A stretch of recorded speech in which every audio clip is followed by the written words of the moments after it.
Noorte tehnikasportlaste otsinguks loodud Saaritalendid rajal on sellel sügisel juba startinud. Etapi kokkuvõtted jõuavad kenasti stopp-saate vahendusel teleekraanile. Selleks, et noortel talentidel oleks näha, kuhu suunas võib pürgida, teeme juttu noormestega, kes on talentide sarja nuusutanud. 2013 ja 2014 sõitsin seda sama sarja. 2014 lõpetasin üldkokkuvõttes 3.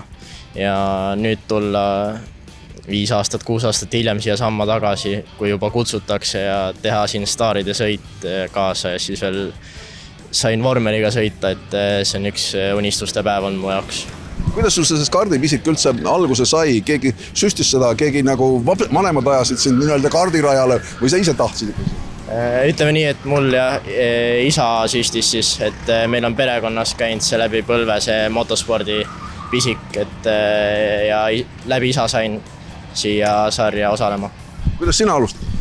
Eks ta ikka algas sedasi, et 3-aastasena vaatasid F1 ja nägid, kuidas seal punane Ferrari sõitis ja sealt see alguse sai ja tulime täpselt samamoodi hobikartidega sõitma ja Mõlemad noormehed on kardispordis 3-kordsed Eesti meistrid. Sten on liikunud edasi vormel F4, mida Laitses ka katsuda sai. Seda saab täna sõita Hispaanias, Saksamaal, Itaalias. Seal on kõva konkurents, väga palju autosid on. Ja edasi ongi see F3, F2 ja lõppkokkuvõttes F1. On see eesmärk? Minul kahjuks enam ei ole. Minul on kestussõidud ees. Kuidas sul? Sa oled veel praegu jäänud ikkagi kardirooli ja kulutad nii-öelda kardiradadel rehve. Millal võiks sellises autosse juba edasi siirduda?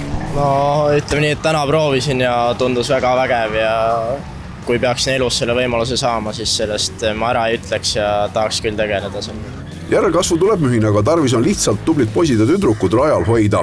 Laitses tutvustati selleks veel ühte võimalust. Selleks on äärmiselt kiiresti populaarsust koguv crosskart. Näiteks Ragnar on juba tavakardi jooks pikaks kasvanud. Tuleb uus hobi valida.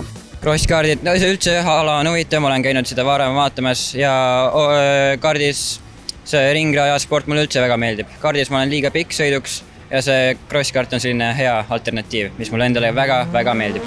Need on ikkagi maks vahet ilmselt kardil ja crosskardil. Kui palju sa seda crosskarti praegu juba oled saanud rajal taltsutada? Seda hetkel ma sõita ei ole saanud, aga loodan, et kunagi tulevikus see võimalus mul tuleb.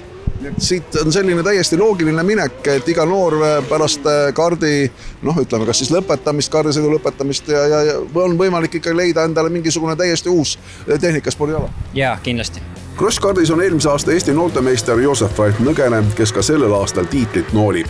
See ongi naljaks, et kõik, kes noored tänavu rallikrossi sõidavad, nad on kõik tulnud kardispordist, võistluskardist. Aga mina olen ainuke põhimõtteliselt, et mina istusin lihtsalt 11-aastasena crosskarti ja hakkasin järjest sõitma ja siis olengi nüüdseks juba 6 aastat sõitmisega või 7 aastat sõitmisega. Et jah, mina nagu kardispordist ei olegi välja kasvanud. Nii et see kart on sulle, mis siin praegu ümberringi põriselt täiesti võõras asi? Ei hobikart on teine asi, aga ma olen ühe korra ainult võistluskarti proovinud ja see on jah täitsa teine kunst nii-öelda. Aga ikka see crosskart, mis sind selle crosskardi juures võlub? No crosskardiga on see, et ta on nagu jube kiire ja ta on selline auto ja nii-öelda kardi hübriid. Et saab sõita kruuse peal, saab sõita asfaldi peal, saab sõita jää peal talvel.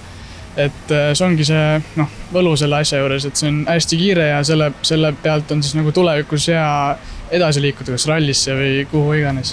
See ongi noortevõistluse mõte, anda kogemusi ja liikuda edasi.